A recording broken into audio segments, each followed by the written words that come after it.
Hey guys, I'm a bit sick, so my voice is different today, and I want to do this quite quickly. But I wanted to share with you my endgame variant for the Alchemist Dancer or Dance of Knives Rogue. So yeah, I've been playing this exclusively in the last week in Season 9 and try to get as much power out of it as I can.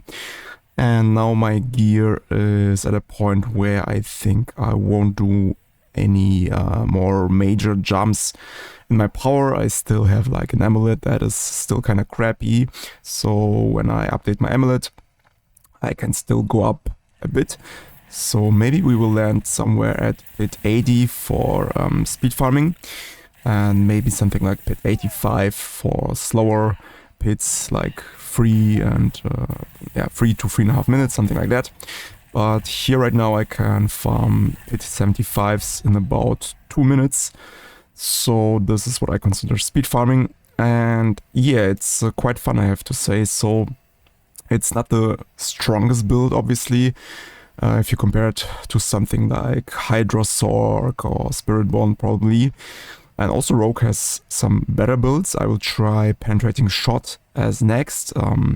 It also won't take too long, I think, because the items are very similar. But yeah, I think it's a solid, I don't know, A to B tier. For me, more like A tier speed farming build. B tier for pit pushing and bossing. It's not the strength of this build, but speed farming is very good. Also, Nightmare Dungeons on Torment 4 is very fun and very fast, so you can do a lot of useful things with this build. It doesn't have to be very broken S tier if you are not going for pit pushing especially. So yeah, that's the build, that's the gameplay. Now I can also show you oh, I died. I can also show you how the bosses look like. So here we go for the hardest boss, let's say. Okay, I just realized I can't open this, so I need to leave this dungeon first and reset it. So here we are on Torment Tier 3, because Torment Tier 4 is not very good and fun with this build. Like I mentioned many times, bossing, so especially single target damage, is not really great here. Also, the biggest weakness is that we heavily rely on crowd control effects with this build. So most of our damage aspects are working only against frozen enemies or stunned enemies. So we need to stagger the boss in order to deal most of the damage. And Belial is very difficult to stagger, or you could say impossible to stagger. But here you can get an idea of how Belial looks like in Torment Tier 3. With some proper gear and Paragon level. So here I just press all my buttons basically, I pop a potion to get more damage, and I can just start spinning here. And yeah, this is how it looks like. So you can farm Torment Tier 3 Belial with this build, but at this point, so my gear is pretty good right now, as I mentioned. So at this point it's not likely that you will still need to farm a lot of Belial. So for example, what I did, I switched to Death Trap Rogue for bossing. So I made a setup real quick to just do some Belial farming.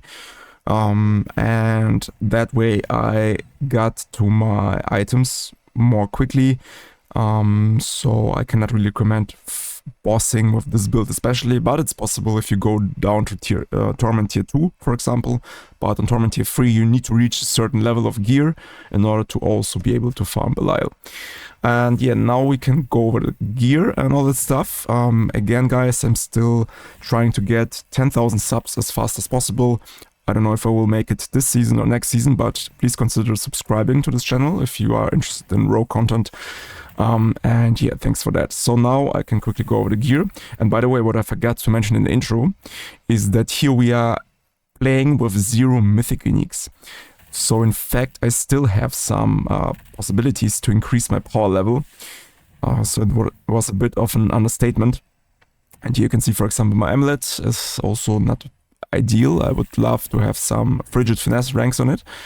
But yeah, I play here without mythic uniques. I have a Hair of Perdition, for example, but for this video I wanted to give you an idea of the pit run without mythics, and actually I can also prove this in game.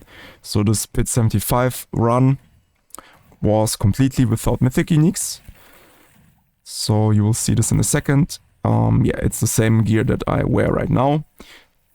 And yeah, just a little proof here.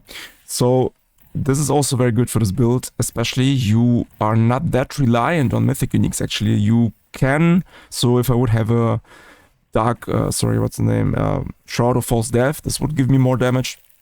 But the difference is that it's actually not too great or too much. So instead we can also play with T-Bolt's Will, and this is very good compensation. So it's like 15 to 17% less damage compared to the False Death Shroud. And also Hair of Perdition and Call of the Nameless are very similar actually. So I tried both items and the runs were pretty similar. I even felt that Call of the Nameless was dealing more damage once the enemies were crowd control, because here we have an increased lucky chance against crowd control enemies, and this is boosting our damage in a very effective way. So Hair of Perdition is not even needed for this build. So if you want to get some mythic uniques, I can recommend you to get the Hair of Perdition, the False Death first. I also have it in the planner. You can check it out later. And yeah, so it's very good if you don't want to have mythics or you can't afford to have mythics. So if I go over the gear, Call of the Nameless, like I mentioned just now, is very important. You here just have a very godly one with max roll and double GA and stuff. But if you are into trading, they're actually very cheap. You can buy them for I think I paid like 3 billion, and right now I like traded a lot, so I have some gold now and I can buy some items when I need them. So I think 3 billion is not too much. So yeah, you can also trade some of the items. They're very cheap. Here I also have a Fist of Fate now. In my latest video I was playing with Frostburn, and it was like a cheap alternative, but Fist of Fate is obviously much more powerful. So here you definitely want a greater FX on the lucky chance, and then try to hit the lucky chance as often as possible, because most of the damage or all of the damage of this build is coming from these flat damage tempers and also the Azeroth. So here we have 16,000 cold damage, and on our weapons we also have cold damage from the tempers, elemental surge tempers. And so you just need as high lucky chance as possible in order to trigger this flat damage effects, and this is what the damage of this build is built around. So for that reason, lucky chance as much as possible. T-Bolt's Will, alternative for the mythic unique, mythic chestplate as I mentioned. Panther and Greaves, for more damage we have Retribution, so we are heavily dependent on crowd controlling effects like I mentioned. You want to stun, freeze, knock down enemies in order to deal more damage. So yeah, on your weapons you just want this flat damage tempers as I mentioned. And that's basically all. And here for this build especially, it's very important to hit as much with the Master Working as possible. So here I have a double crit on the cold damage, and this changes and shapes my damage output significantly.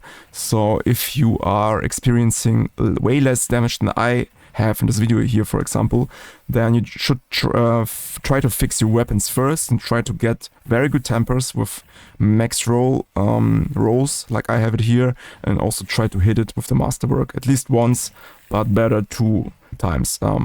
And 3 would be ideal, obviously. Then on the rings, nothing special here. You want attack speed. This is maybe a topic I should also cover quickly. So I try to get also some attack speed on my rings. Shadow Clone cooldown is also very important. Right now I have under 15 seconds even. This is very good and very helpful. So just try to get good tempers as well on all of your jewelry. And on my amulet, like I mentioned, I ideally want to have Frigid Finesse ranks, but Alchemical Advantage is also very good. It's very close between Frigid Finesse and Alchemical Advantage, but I would like to swap the max life for another ranks, offensive ranks. And then I would also would increase my damage also by 15% or something like that. So yeah, this is the gear. And now about the attack speed. So we are also playing with this attack speed lucky chance potion. It's called Elixir of Advantage. So here's what I rock: Soothing Spices, Song of the Mountain, Queen Supreme, and Elixir of Advantage. And together with this elixir, we now have nearly 95% attack speed bonus. So your goal for this build is to reach 100% or be as close as possible to 100%. And there are multiple ways reaching this. If your gear is not good enough to reach nearly 100%, there's also an alternative. You could also play with Myriad Stone. This is one of the new jewels that you can put in your jewelry. And then you just need to lay down or to put your Catalyst together, to link it together with your ultimate skill. So here my Shadow Clone, my ultimate skill is on position 2. So now it would work, and I would cast Disintegrate with Shadow Clone, and then you would benefit from additional 30% attack speed. So this is better for low gear setups, but right now I don't need it, and for that reason I have a different setup here. But you basically want to get as much attack speed as possible on your gear, and yeah, this will boost your damage also significantly, because there's a bug or feature, we don't know, that attack speed also boosts this flat damage effects, such as cold damage on Azeroth. So yeah, for that reason, very important. And yeah, I can now talk a bit about the skill rotation.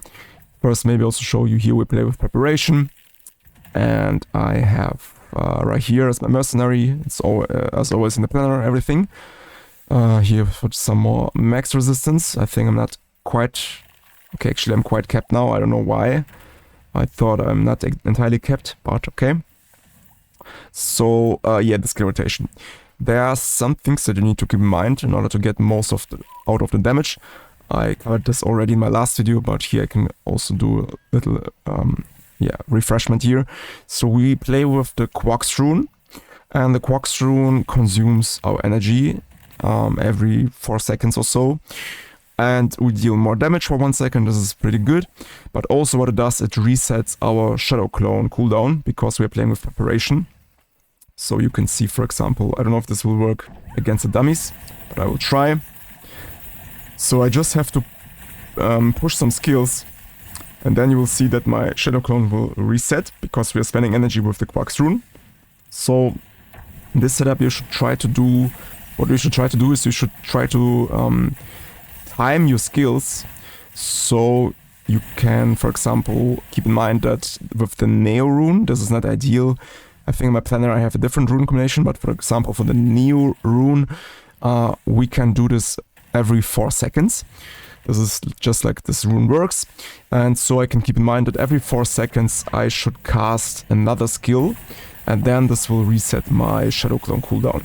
And we want to do this for several reasons. So, for example, one reason is that we play with No Witness. This gives us 40% more damage every 10 seconds after casting a cooldown. So here we are quite above it, so we want to cast it more frequently. And then we also have some other advantages, like this Brawler's aspect, which also gives us damage for 8 seconds. So if we would not reset our cooldown earlier than that, then we would have some kind of inefficiency for that, and we would not have a 100% uptime for this damage buffs. So this is the reason why we want to do this. And yeah, also Quarks rune gives us more damage, so you want to use this as often as possible anyways. And the other rune combination is Knock Thal, because here in this setup I actually got rid of my Icy Alchemist aspect. For the end game, I think it's more ideal to drop it, and for that reason we need something for freezing our enemies, and Thal rule is just perfect for it. It will freeze all the time basically with this knock combination, the knock rune. And yeah, so the skill rotation TLDR is actually very simple. You just cast your Shadow Clone as often as possible. You basically cast all of your other skills and try to time them so you can reset your cooldown more often. But one last thing here in the setup, so here we are also playing with Floaty Bubble, and here we kind of turn our Catalyst skill into Teleport. So when I throw my smoke grenade here, you will see that I will just blink into the smoke grenade location. So yeah, this is pretty cool. So what you want to do, you also saw this in the gameplay video, we just spin through the dungeon, and when we see an elite pack in front of us, we start spinning, throw our smoke grenade, immediately blink to this pack, and then we can start spinning again. And don't forget to activate your ultimate once it's on cooldown. So yeah, this is pretty cool. It speeds up the farming a bit. It's quite fun to use. And it's possible if you're not playing with this mirrored stone setup. If you don't need this attack speed, then you can do this setup here. Because this will not work on ultimate skill, you need to put it on smoke grenade. And yeah, so for that reason, I really like the setup here. Now we have also corrosive vapor, because we want to deal some poison damage for alchemical advantage to get more attack speed and lucky chance. This is this node here, alchemical advantage. Then we have Bubble as mentioned, and then Luminous Gem and Tendrius Bundle. This is the reason for that is they are both control school arcanas. And if we take a look at our jewels, we have here this one that gives 20% more elemental damage. We have this one that gives 6% more primary core stat and next life. And this one here says we get additional 30% lucky chance, which is very good for this build because it's damage. But we need to have School of Control at least twice. And that's the reason why I have these two arcanas here, just for my jewel. And the last part, we can go over the Paragon and then end this video here. So I still have the same Paragon, just for everyone who didn't see the other videos. Here we have Cheap Shot with Headhunter. Here we have Eldritch Bounty with Control, Exploit Weakness and Canny, and No Witness and Devious. Basically, you could also swap Cheap Shot board for Dance Macabre. It would be more damage, also versus Belial. Bosses you cannot stagger, but it's only relevant for bossing, but not for the pit runs itself. So it's up to you. My planner, I have this board. Okay, guys. Anyways, I'm a bit sick, like I mentioned, so I don't want to talk any further. But I think this guide is already kind of wrapped up here. I hope you enjoy this build. I can recommend it. It's a lot of fun for speed farming. Just don't expect to do some pit pushing with it or killing Belial T4 or something. But for speed farming, Nightmare Dungeons and pits 75 to 80, maybe 85. Once I have my Mythic Unique and Better Amulet. Maybe I will also do a little small update then. But yeah, for now, I think you get a good idea of this build. Okay, guys, thanks for watching this video. Consider liking and subscribing to this channel. And yeah, I see you in the next one. Have a nice day and bye-bye.